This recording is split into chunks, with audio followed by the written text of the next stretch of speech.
Hello student, मैं रमाकांत स्वागत करता हूं आज के इस वीडियो में, जिसमें हम लोग एप्लीकेशन ऑफ ट्रिग्नोमेट्री यानी कि त्रिकोणमिति के कुछ अनुप्रयोग का इम्पॉर्टेंट क्वेश्चन करने वाले हैं। प्यारे बच्चों, मैंने वही क्वेश्चन लिया है जो कि आपके एग्जाम में बार बार रिपीट हो रहे हैं। तो आप लोग सारे के सारे क्वेश्चन जरूर से जरूर तैयार करिएगा। ये सारे क्वेश्चन आपके एग्जाम में आने की संभावनाएं बहुत ज्यादा हैं। तो चलिए देखते हैं हम लोग आज के सेशन का पहला क्वेश्चन। यहाँ से देखिए, जो ये चैप्टर है, ठीक है, यहाँ से क्वेश्चन अगर जो आएंगे तो 6 नंबर में आएंगे या तो 4 नंबर में आएंगे। अगर जो छोटे क्वेश्चन आते हैं 1-2 नंबर वाले, तो वो मैंने बहुत सारे क्वेश्चन करवाए हैं बहुविकल्पीय वाले क्लास में, तो उसको जरूर से जरूर आप लोग कवर कर लीजिएगा। ओके, पहला क्वेश्चन है, एक 80 मीटर चौड़ी सड़क के दोनों ओर आमने सामने समान ऊंचाई वाले दो खंभे लगे हैं।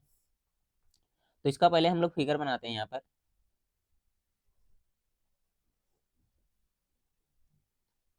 मान लेते हैं ये सड़क है, ठीक है, इतना चौड़ा। इसके दोनों ओर, ठीक है, क्या है, समान ऊंचाई वाले दो खंभे हैं। ठीक है, मतलब इनका ऊंचाई कितना होगा, सेम सेम होगा, जितना ये ऊंचा होगा उतना ही ये भी ऊंचा होगा। तो मान लेते हैं ये क्या हो गया, और दूसरा वाला खंभा कहाँ हो गया, यहाँ पर हो गया। दोनों की ऊंचाई क्या हो गई, सेम सेम हो गई। ठीक है, इतनी बात समझ में आ गई होगी, कोई दिक्कत इसमें तो नहीं होगा। सड़क की चौड़ाई कितनी दी गई है, 80 मीटर दिया गया है। ठीक है, तो मैं यहाँ पर लिख दे रहा हूँ 80 मीटर। ठीक है, ये डिस्टेंस यहाँ से यहाँ तक है। ओके, अब इसमें आगे क्या कह रहा है, इन दोनों खंभों के बीच सड़क के एक बिंदु से खंभों के शिखर का उन्नयन कोण 60 और 30 है। मतलब इन दोनों खंभा ये हो गया, ठीक है, सड़क में कोई एक बीच में बिंदु है, ठीक है, वहां से इनका उन्नयन कोण कितना बन रहा है, 60 और 30। ठीक है, तो मान लेते हैं यहाँ पर एक पॉइंट है, ठीक है, यहीं से शिखर का उन्नयन कोण बनना है। ठीक है, तो बनाते हैं हम लोग इसको थोड़ा दूसरा कोई कलर लेकर के। जैसे यहाँ पर उन्नयन कोण जो बन रहा है मान लेते हैं 60 है, ठीक है, और यहाँ पर जो उन्नयन कोण बन रहा है इसको मान ले रहे हैं 30 है। ठीक है, यहाँ पर कितना, 60, और यहाँ पर कितना बन रहा है, 30 बन रहा है। ऐसा मैंने लिख लिया यहाँ पर। अब देखिए, अगर जो टोटल ये 80 है, ठीक है, तो यहाँ पर कुछ आपको दोनों को अलग अलग पार्टों में डिवाइड करना पड़ेगा, क्योंकि अगर जो ट्रायंगल को सॉल्व करेंगे तो यहाँ से यहाँ तक का डिस्टेंस जानना जरूरी है। ठीक है, तो इसके लिए क्या कर लेते हैं हम लोग, मान लेते हैं कुछ, जैसे इस पॉइंट से लेकर के इस पॉइंट तक की जो दूरी है इसको मान ले रहे हैं हम लोग यक्स। ठीक है, क्या मान लिए, यक्स मान लिए। ठीक है, तो यहाँ से यहाँ तक का डिस्टेंस कितना हो जाएगा, आप लोग बता सकते हैं, कितना हो जाएगा, जल्दी से बता दो। इसको मैं थोड़ा सा नीचे कर दे रहा हूँ बाकी सब।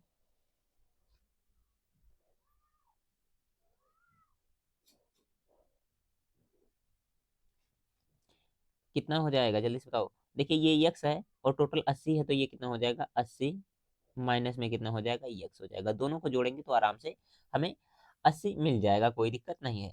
ठीक है, इतना काम तो आपको एकदम अच्छे तरीके से करना ही होगा। अब देखिए, दोनों ट्रायंगल को अलग अलग सॉल्व कर लेते हैं। इसका नामकरण करना हो तो नामकरण कर लीजिए। जैसे मान लेते हैं यहाँ पर ए और बी था, ठीक है, और यहाँ पर क्या था, सी और डी था, ये दो खंभे थे। ठीक है, और बीच में जो पॉइंट है इसका नाम दे दे रहे हैं ई है। ठीक है, कोई जरूरी नहीं इस तरह से नामकरण करो, अपने हिसाब से आप लोग थोड़ा दूसरा भी नामकरण कर सकते हैं। अगर जो आप लोग को हो तो मैं इसको बड़ा भी कर दे रहा हूँ थोड़ा सा, ताकि कोई दिक्कत ना हो आपको समझने में। ये हो गया खंबा, ठीक है, ये हो गया इसका फिगर, और इसको मैंने लगा दिया यहाँ साइड में।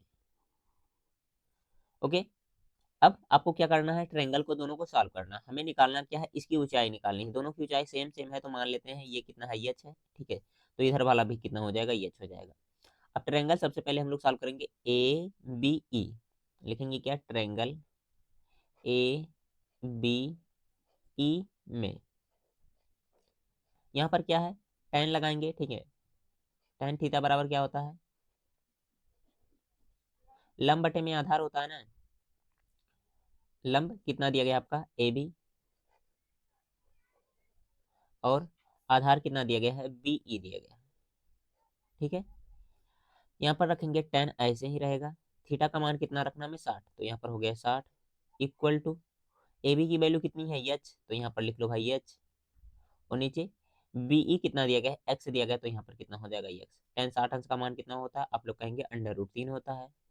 √3 बराबर कितना हो जाएगा, यहाँ हो जाएगा एच अपॉन एक्स हो जाएगा। ठीक है, अब आप यहाँ से x की वैल्यू निकालना चाहे तो निकाल सकते हैं, इसको इधर भेज दीजिए, इसको इधर, तो x बराबर कितना हो जाएगा, ये हो जाएगा आपका h अपान अंडर रूट 3 हो जाएगा। जरूरत पड़ेगी तो परमेयीकरण कर लेंगे, नहीं जरूरत पड़ेगी तो कोई दिक्कत नहीं, इसको मान लेंगे पहला समीकरण, यहीं पर छोड़ देंगे। यहाँ तक किसी को कोई दिक्कत नहीं होना चाहिए, बाकी आगे हम लोग सॉल्व करते हैं। अभी देखेंगे इधर। अब इस बार क्या करना है, इधर वाला ट्रायंगल सॉल्व कर लेना है। कौन सा triangle, triangle C D E में, ठीक है। यहाँ पर भी लगाएंगे टेन, क्योंकि लंब और आधार दिया गया है, तो लिखेंगे क्या, टेन 30 इक्वल टू, क्योंकि यहाँ थीटा 30 बन रहा है, इक्वल टू कितना हो जाएगा, यहाँ से ये वैल्यू देखिए, लंब वाला कितना है, एच है, तो यहाँ लिख देंगे एच, और आधार कितना 80 माइनस एक्स है, तो कितना हो जाएगा 80 माइनस में एक्स, ठीक है। टेन 30 अंश का मान कितना होता है, 1/√3 होता है, इक्वल टू कितना हो जाएगा, यहाँ से हो जाएगा एच, और अपान में कितना हो जाएगा 80 माइनस एक्स हो जाएगा ये, ठीक है। अब क्रॉस मल्टीप्लाई कर लेते हैं, तो कितना हो जाएगा, ये हो जाएगा 80 माइनस एक्स इक्वल टू कितना हो जाएगा एच अंडर रूट 3, ठीक है। अब एक्स की वैल्यू उठा करके समीकरण एक से यहाँ पर रख दो, और इसको थोड़ा सा सॉल्व कर लो, तो लिखेंगे क्या, समीकरण एक से,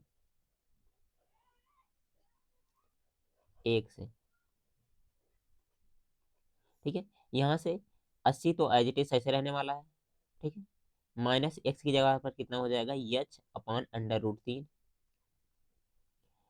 इक्वल टू कितना हो जाएगा, यहाँ से हो जाएगा एच अंडर रूट 3 हो जाएगा, ठीक है। बाकी अब सॉल्व करना तो सॉल्व कर लो, एच वाले पार्ट को उधर भेज दो, कैलकुलेशन है, अब कुछ बचा नहीं है, ठीक है, जितना आसान बना सकते हैं कैलकुलेशन आसान बना लीजिएगा। तो 80 बराबर कितना हो जाएगा, देखिए यहाँ पर थोड़ा सा मैं इसको इधर कर दे रहा हूँ, एक बार चेक कर लो दिख रहा कि नहीं, प्रॉपर दिख रहा सब कुछ।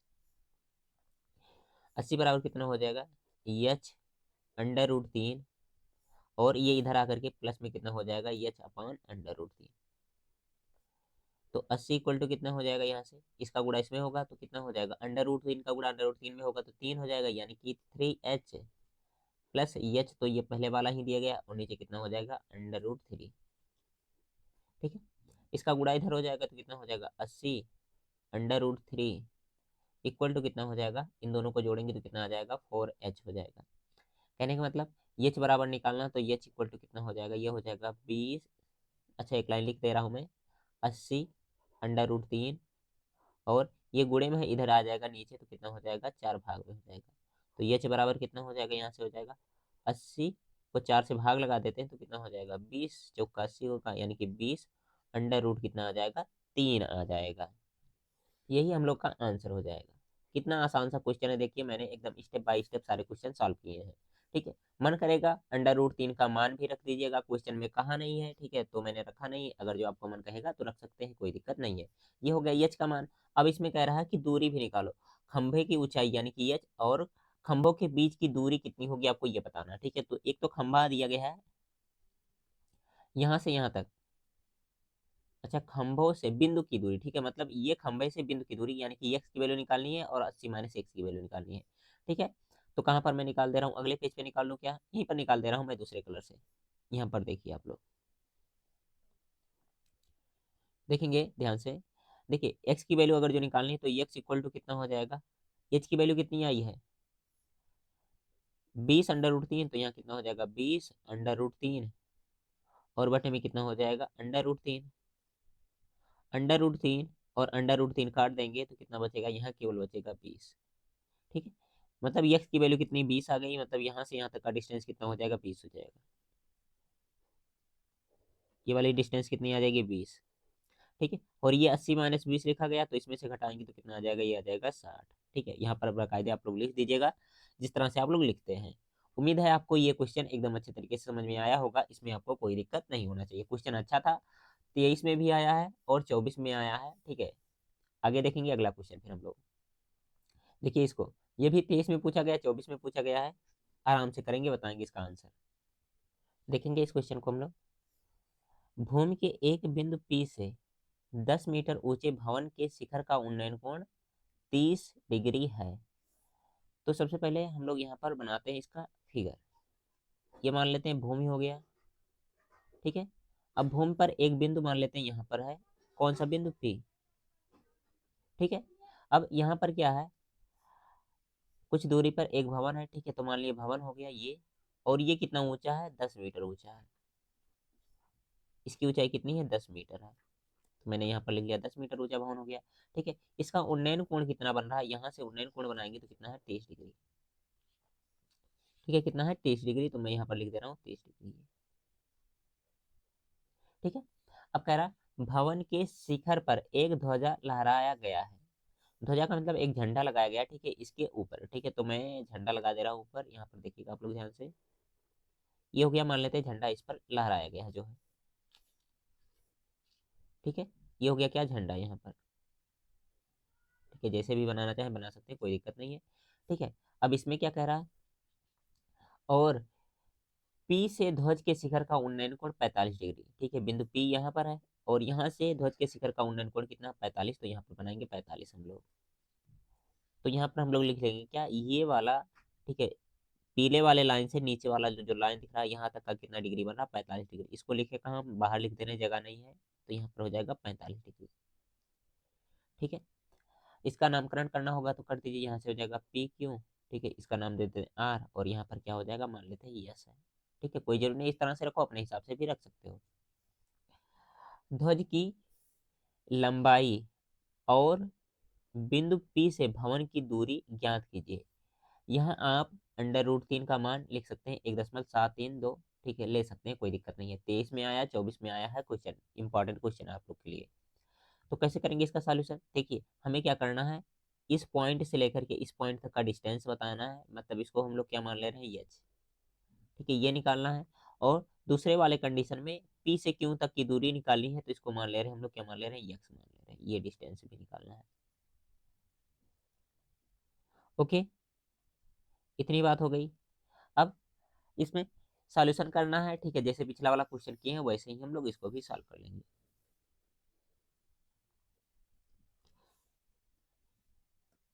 यहाँ पर एक लाइन ले दे रहा हूं मैं, देखिए अगर जो इसको सॉल्व करना, तो सबसे पहले छोटा वाला ट्रायंगल हम लोग सॉल्व कर लेते हैं। लिखेंगे ट्रायंगल पी क्यू आर में, पी क्यू आर में, यहाँ पर लगाएंगे tan थीटा, तो tan थीटा इक्वल टू कितना हो जाएगा, लंब बटे आधार, यानी कि कितना हो जाएगा, यहाँ से देखिए लंब कितना है आपका, आर क्यू है, और आधार कितना हो जाएगा, पी क्यू, ठीक है। यहाँ से हो जाएगा tan, ये कितना है, 30 है, तो यहाँ पर लिख लो 30, इक्वल टू आर क्यू की वैल्यू कितनी है, 10 है, तो यहाँ पर लिख लेंगे 10, और नीचे कितना हो जाएगा, पी क्यू, पी क्यू कितना दिया गया, एक्स, तो यहाँ पर लिख लेंगे एक्स, ठीक है। अब देखिए tan 30 अंश का मान कितना होता है, अभी थोड़ी देर पहले मैंने बताया कितना होता है, 1/√3 होता है। कितना हो जाएगा, ये हो जाएगा 10/x के, ठीक है। क्रॉस मल्टीप्लाई करेंगे तो x इक्वल टू कितना हो जाएगा, 10/√3, ठीक है। कह रहा था √3 का मान रखने के लिए, तो √3 का मान भी रख दो, तो एक आंसर मिल जाएगा, ठीक है। x इक्वल टू कितना हो जाएगा, यहाँ से हो जाएगा 10 गुड़े 1.732, 1.732, जब गुणा करेंगे तो x बराबर कितना हो जाएगा, 0.1 अंक इधर हो जाएगा, यानी कि 17 दशमलव कितना हो जाएगा, 3 2 हो जाएगा ये, ठीक है। मीटर में है तो मीटर में कर लो, ठीक है। यही हम लोग का क्या हो जाएगा, एक आंसर आ जाएगा इस तरह से। दूसरे पार्ट को सॉल्व कर लो अब इसके बाद, ठीक है। इसको मैं थोड़ा सा ऊपर कर दे रहा हूँ।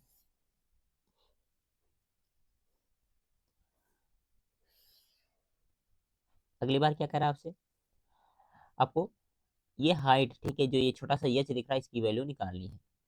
तो इसके लिए पूरा ट्रायंगल लेना पड़ेगा, ट्रायंगल पी क्यू एस में, ट्रायंगल पी क्यू एस में, ठीक है। यहाँ पर भी लगाएंगे tan थीटा, tan कितना है इस बार, 45 है, tan 45 इक्वल टू कितना हो जाएगा, देखिए इस बार डिस्टेंस कहाँ से लेंगे हम लोग, क्यू से यस तक लेंगे, तो क्यू से यस तक का डिस्टेंस 10 और प्लस एच हो जाएगा, कितना हो जाएगा, 10 और प्लस में एच,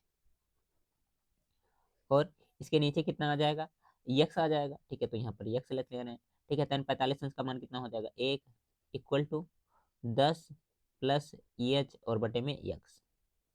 इसके नीचे कुछ नहीं, एक कर सकते हैं, क्रॉस मल्टीप्लाई करेंगे तो यक्स इक्वल टू कितना हो जाएगा, ये हो जाएगा 10 और प्लस में एच हो जाएगा। ठीक है। अब यहाँ से क्या कर सकते हैं हम लोग, जो दी गई है वैल्यू रख सकते हैं। एक्स वाला, एक्स का कितना आया, 17.32 3 2 आया। ठीक है, तो यहाँ पर लिख लेते हैं। ये कितना हो जाएगा, शुरुआत में ही रख लेना चाहिए था हम लोग को, चलो आप लोग शुरुआत में ही रख लीजिएगा। 17.2 इक्वल टू कितना हो जाएगा, 10 प्लस एच हो जाएगा। इसको इधर भेज दो तो कितना हो जाएगा, ये हो जाएगा 17.32 माइनस में 10 इक्वल टू एच। जब घटाएंगे तो एच इक्वल टू कितना हो जाएगा, ये हो जाएगा 7.32 मीटर। ये आ जाएगा हम लोग का आंसर।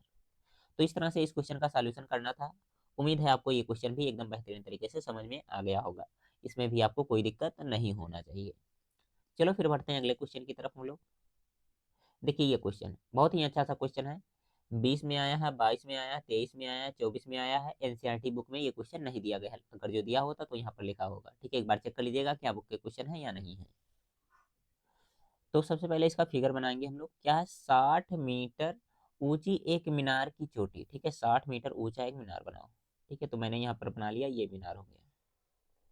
ठीक है, कितना मीटर ऊंचा है, ये 60 मीटर ऊंचा है, तो इसको हम लोग लिखते रहे 60 मीटर ऊंचा है भाई ये।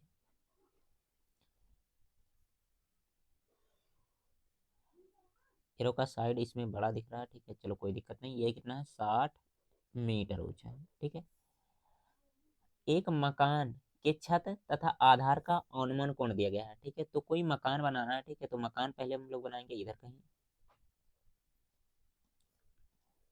मान लेते हैं मकान इधर कहीं रहा होगा इतनी दूरी पर, और ये हो गया आपका मकान। ठीक है, अब मकान का क्या है, आधा क्या है, चोटी से मकान के छत, मकान का छत यहाँ पर है। ठीक है, और आधार, आधार कहाँ पर है, ये नीचे है।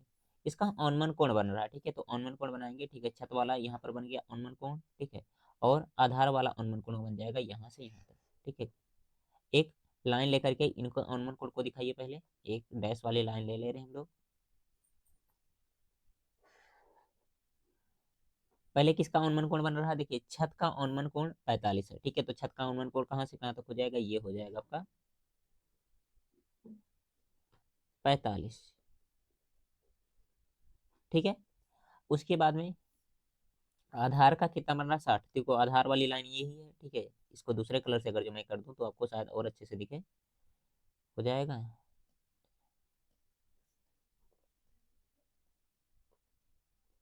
नहीं होगा, शायद हो जाता तो अच्छा रहता, नहीं होगा तब भी कोई दिक्कत नहीं है।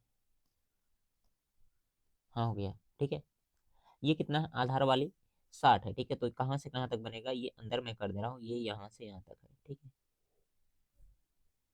पीला वाला जो लाइन है इसके लिए मैं पीला कर दिया हूँ। ठीक है, और ये व्हाइट वाला जो दिया गया है ये अंदर है आधार वाला, ये कितना 60 डिग्री का बन रहा है, इधर जगह है तो यहाँ पर मैं लिख दे रहा हूँ। ठीक है, इस बात को ध्यान दीजिएगा, ये यहाँ से यहाँ तक है। ठीक है, अब एकांतर कोण के कंडीशन में क्या होता है, इसको एक हॉरिजॉन्टल लाइन से पहले सही बना लो। देखेंगे इधर, अगर जो बात की जाए यहाँ पर देखिए, ये और ये एकांतर कोण बन रहे हैं। ठीक है, तो एकांतर कोण आपस में बराबर होते हैं, तो यहाँ पर कितना हो जाएगा, 45 डिग्री हो जाएगा ये। और देखिए यहाँ से और यहाँ पर ये क्या होंगे, एकांतर कोण, तो ये भी कितना हो जाएगा, 60 डिग्री हो जाएगा। इतना बात समझ में आ गया सबको। अब इसमें क्या कह रहा है, मकान की ऊंचाई मतलब इस पॉइंट से लेकर के इस पॉइंट तक का हाइट आपको बताना है, और इनके बीच की दूरी मतलब यहाँ से यहाँ तक का डिस्टेंस, इनका नामकरण कर लो। मान लेते हैं ए बी, एक क्या था, मीनार था। ठीक है, मीनार था, और इसके शिखर से देखने पर, ठीक है, औन्मन कोण जो बन रहा है यहाँ पर कितना मान लेते हैं, सी है, और यहाँ पर डी है। ये पॉइंट आराम से बन रहे हैं। ठीक है, इसका नाम यहाँ पर कर देंगे ई है। एकांतर कोण को मन करेगा लिख लीजिएगा कि ये ई ए सी, और क्या ए सी, यहाँ पर एक पॉइंट कर दो डी, डी तो था, एफ कर लो भाई, एफ। ठीक है, ये एकांतर कोण होंगे, इसी प्रकार से इसका एकांतर कोण का नाम लिखना होगा तो लिख लीजिएगा। ठीक है, ये डायग्राम आपका प्रॉपर तैयार है। ये जाएगा नहीं कहा क्या, इसको मैं कर दे रहा हूँ यहीं पर, और ये थोड़ा सा बड़ा भी हो गया। समझने में कोई दिक्कत होगी कहीं तो आप लोग बताते रहिएगा। कितना हो गया, अब इसमें क्या करना आपको, दोनों ट्रायंगल अलग अलग लेकर के सॉल्व कर लेने हैं। ठीक है, तो चलो सॉल्व कर लेते हैं जल्दी जल्दी से हम लोग। पहले कौन सा ट्रायंगल ले ले रहे हैं हम लोग, ऊपर वाला ले ले रहे हैं। ठीक है, इसमें कुछ दिया गया, टोटल 60 दिया गया, तो बड़ा वाला ही ले ले रहे हैं। Triangle A D B, triangle A D B में। ठीक है, यहाँ पर लगाएंगे क्या, tan 60 लगाएंगे। tan 60 बराबर कितना हो जाएगा, ये हाइट कितनी दी गई है, 60 दिया गया है, तो यहाँ पर लिख लेंगे 60। और नीचे वाली डिस्टेंस कुछ नहीं दिया गया, तो इसको मान लेते हैं यक्स है। ठीक है, तो कितना हो जाएगा, यहाँ पर हो जाएगा यक्स। tan 60 अंश का मान कितना होता है, आप लोग कहेंगे √3 होता है। √3 इक्वल टू कितना हो जाएगा, 60/x। एक्स बराबर निकालना हो तो कितना हो जाएगा, ये हो जाएगा 60, और बटे में कितना आ जाएगा, √3 हो जाएगा। ठीक है, इसको मान लेंगे पहला समीकरण और यहीं पर छोड़ देंगे। ठीक है, एक्स की वैल्यू ये हो गई। इनके बीच की जो दूरी कह रहा था, तो यहाँ से यहाँ तक आराम से निकल गया, कोई दिक्कत नहीं, इसमें नहीं होना चाहिए। मन करेगा √3 का आप लोग मान रखने के लिए तो रख दीजिएगा। अब आगे ये छोटा सा ट्रायंगल लेकर के हम लोग इसको सॉल्व करेंगे। ठीक है, तभी तो भवन की ऊंचाई यहाँ पर पता चलेगी आपको। देखिए इधर, ये जो सी से डी तक की हाइट है, इसको निकालना, तो इसको मान लेते हैं एच। ठीक है, अगर जो ये एच है, तो एफ से बी तक का जो ही डिस्टेंस दिया गया, ये भी कितना हो जाएगा, एच हो जाएगा। अगर जो ए से एफ तक का डिस्टेंस अगर जो आपसे पूछा जाएगा, तो कितना हो जाएगा, ये टोटल 60 था, तो 60 में से एच घटा देंगे, यानी कि कितना हो जाएगा, ये हो जाएगा 60 माइनस एच। ठीक है, तो मैं यहाँ पर लिख दे रहा हूँ कितना, 60 माइनस में एच। ठीक है, अब ट्रायंगल को सॉल्व कर लेते हैं हम लोग, चलो जल्दी से। हाँ, मन करेगा इसका परमीकरण करके थोड़ा सा इसको आसान भी कर सकते हैं। एक्स इक्वल टू कितना हो जाएगा, यहाँ से जब परमीकरण करेंगे, किससे गुणा करेंगे, √3 से ऊपर नीचे गुणा कर देंगे। ठीक है, तो गुणा होने के बाद में ये 3 बन जाएगा, 3 से 60 को काटेंगे तो कितना हो जाएगा, 20, 20 √3 हो जाएगा ये।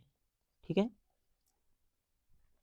बाकी आगे का काम इधर। ठीक है, लगाएंगे कौन सा, ट्रायंगल ए सी एफ में। ठीक है, इसमें tan45 लगा सकते हैं, तो tan45 इक्वल टू कितना हो जाएगा, ए से एफ तक का डिस्टेंस कितना है, 60 माइनस एच, तो 60 माइनस एच हो जाएगा। और नीचे कितना आ जाएगा, यहाँ से आपका ये हो जाएगा एक्स। ठीक है, क्योंकि सी से एफ तक का डिस्टेंस कहो या तो बी से डी तक का डिस्टेंस कहो, दोनों कितना होगा, एक्स ही होगा, तो यहाँ पर लिख लिया एक्स मैंने। tan45 अंश का मान 1 होता है, यहाँ से कितना हो जाएगा, 60 माइनस एच, और बटे में कितना, एक्स। ठीक है, इसका गुणा इधर हो जाएगा, तो एक्स इक्वल टू कितना हो जाएगा, 60 माइनस एच। ठीक है, एक्स की वैल्यू कितनी आई है, 20 √3, तो यहाँ पर लिख लेंगे 20 √3 इक्वल टू कितना हो जाएगा, 60 माइनस एच। ठीक है, अब इसको इधर भेज देंगे एच को, और 20 वाले को इधर लेकर आ जा सकते हैं, तो कितना हो जाएगा, ये एच इक्वल टू कितना हो जाएगा, 60 माइनस 20 √3 हो जाएगा ये। यहाँ पर आंसर बनाना चाहे तो बना सकते हैं, नहीं तो क्या कर सकते हैं, यहाँ से 20 कॉमन कर सकते हैं। जब 20 कॉमन कर लेंगे तो 20 यहाँ 60 हो जाएगा, 3 बच जाएगा यहाँ से, और यहाँ पर बच जाएगा √3। तो इस तरह से इस क्वेश्चन को बहुत ही आसान तरीके से आप लोग सॉल्व कर सकते हैं। देखिए कितना आसान तरीके से ये सॉल्व हो गया। बस थोड़ा सा काम कर दीजिएगा, यहाँ पर लिख दीजिएगा कौन सा उन्नयन कोण है, कौन सा अवनमन कोण है, एकांतर कोण होने की वजह से बराबर है, और कहाँ से कहाँ तक का डिस्टेंस कितना कितना दिया गया है। ठीक है, इस तरह से लिखेंगे तो हो सकता है आपको पूरा पूरा नंबर मिल जाएगा। हालांकि इस पे भी पूरा नंबर मिल जाएगा, लेकिन से लिखे रहेंगे तो और अच्छा रहेगा। देखेंगे इस क्वेश्चन को हम लोग। ये क्वेश्चन आपके 2019 और 23 में पूछा गया प्रश्न है। ठीक है, एनसीईआरटी का क्वेश्चन है। समुद्र तल से 75 मीटर ऊंचे एक लाइट हाउस के शिखर से देखने पर दो समुद्री जहाजों के अवनमन कोण 30 और 45 हैं। यदि लाइट हाउस के एक ही और एक जहाज दूसरे जहाज के ठीक पीछे हो, तो दोनों जहाज के बीच की दूरी ज्ञात कीजिए। इसका फिगर पहले बनाएंगे हम लोग, कैसे बनेगा ध्यान से देखिएगा आप लोग। इसमें क्या कह रहा है, समुद्री तल से 75 मीटर ऊंचे एक लाइट हाउस के शिखर से देखने पर। ठीक है, तो मान लेते हैं ये लाइट का शिखर हो गया। ठीक है, यहाँ और यहाँ से देखने पर, ठीक है, यहाँ पर नीचे मैं तल बना दे रहा हूँ। दो पॉइंट पर औनमन कोण बन रहा है। ठीक है, तो औनमन कोण बनाने के लिए एक आपको क्या होना, क्षैतिज लाइन देना पड़ेगा। ठीक है, ये वाली लाइन हो गई मान लेते हैं।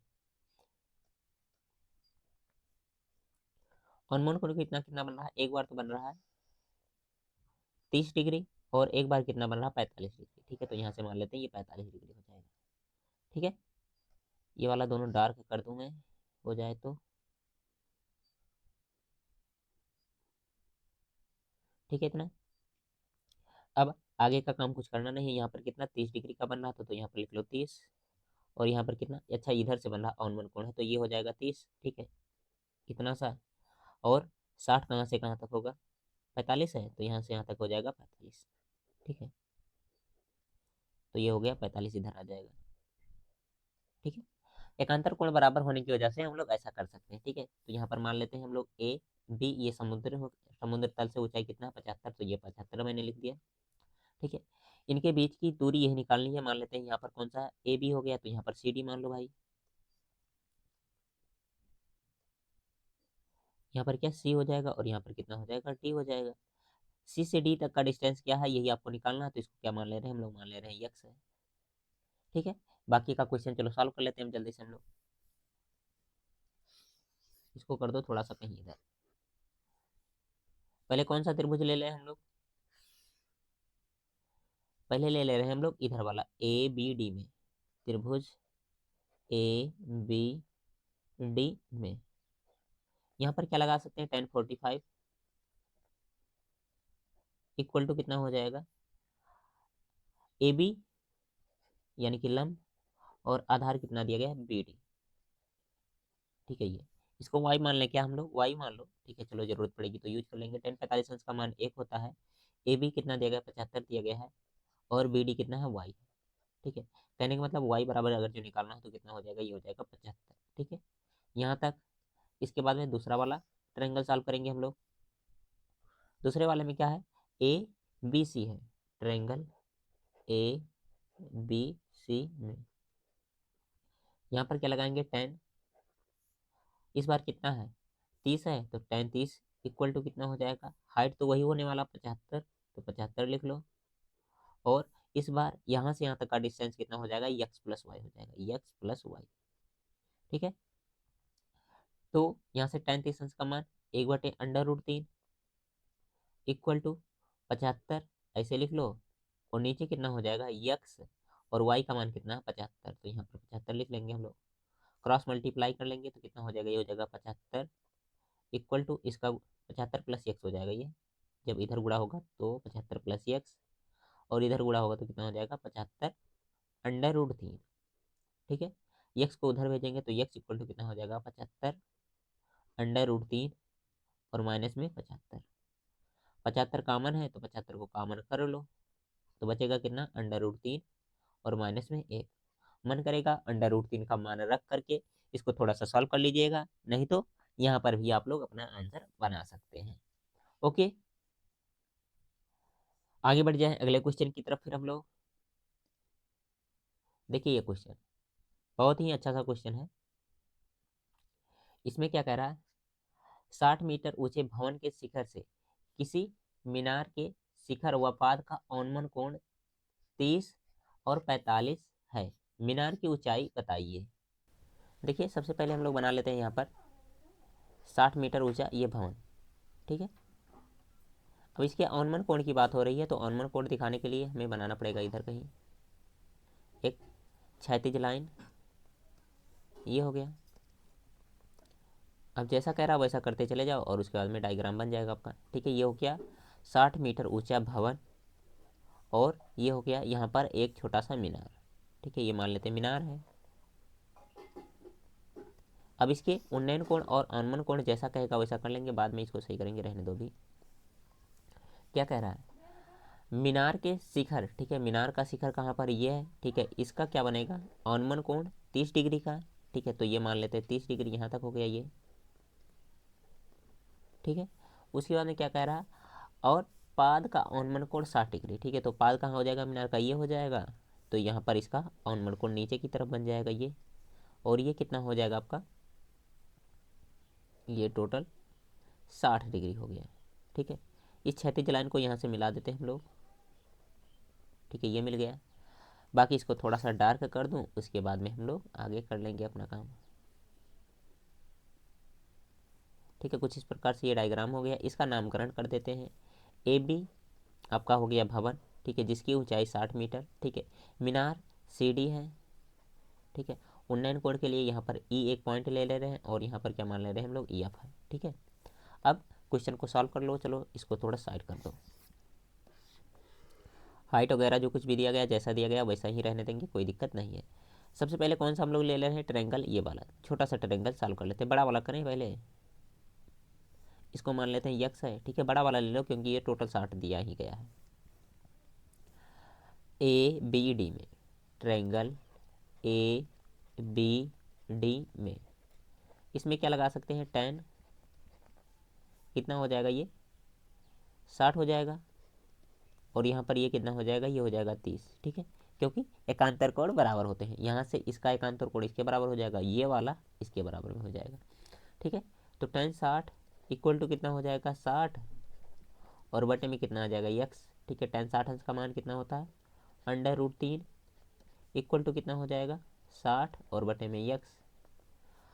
तो यक्स बराबर कितना हो जाएगा, ये हो जाएगा 60 बटे में √3, परमेयीकरण कर देते हैं हम लोग, तो कितना हो जाएगा, ये x बराबर हो जाएगा 60 √3 और बटे में 3। जब सॉल्व करेंगे तो x बराबर कितना हो जाएगा, 20 √3 हो जाएगा, ठीक है। ये x की वैल्यू आ गई है, ठीक है। हमें बताना CD का डिस्टेंस, यानी कि इसको मान लेते हैं h, ठीक है। तो यही वाली वैल्यू आपको बतानी है। कैसे बताएंगे, कैसे बताएंगे,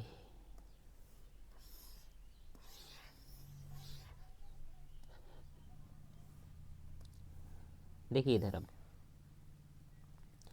अब इसके बाद में अगर जो देखिए ये वाली हाइट अगर जो एच है, ठीक है, तो ए से एफ तक का कितना हो जाएगा, 60 माइनस एच हो जाएगा। इसमें तो कोई किसी को दिक्कत होना नहीं चाहिए, जैसे अभी थोड़ी देर पहले मैंने किया था उसी तरह से इसको भी कर सकते हैं, ठीक है। tan 30 इक्वल टू कितना हो जाएगा, ट्रायंगल का नाम लिख लीजिए A C F, triangle A C F में tan 30 इक्वल टू कितना हो जाएगा, यहाँ से हो जाएगा आपका 60 माइनस एच और बटे में कितना हो जाएगा, यहाँ से x हो जाएगा। tan 30 अंश का मान कितना होगा, यहाँ पर होगा √3, 1 बटे √3 इक्वल टू यहाँ से हो जाएगा 60 माइनस एच, और x की वैल्यू कितनी आई है, 20 √3 आई है, ठीक है। √3 से √3 काट दो, अभी से फ़ायदा हो जाएगा, ठीक है, क्योंकि दोनों नीचे हैं, आराम से कट सकता है। तो इसका गुणा इसमें हो जाएगा, तो कितना हो जाएगा, 20 इक्वल टू 60 माइनस एच को इधर भेज दो और 20 को इधर भेज दो, तो एच इक्वल टू कितना हो जाएगा, 60 माइनस 20। जब एच बराबर निकालेंगे तो कितना आ जाएगा, 40 आ जाएगा, ठीक है, 40 मीटर। और एच बराबर हमें निकालना ही था, तो ये क्या हो जाएगा, हम लोग का आंसर हो जाएगा। तो इस तरह से इस क्वेश्चन का सॉल्यूशन करना था। उम्मीद है आपको ये क्वेश्चन समझ में आ गया होगा। तो इन सारे क्वेश्चन को आप लोग जरूर से ज़रूर तैयार करिएगा। ये सारे क्वेश्चन प्रीवियस ईयर के रिपीटेड क्वेश्चन हैं, आपके एग्जाम में आने की संभावनाएं बहुत ज़्यादा हैं, तो ज़रूर से ज़रूर लगाइएगा। क्लास अच्छी लगी है तो लाइक करिएगा और अपने दोस्तों के पास में ज़रूर से ज़रूर शेयर करिएगा। ओके, बाय बाय प्यारे बच्चों।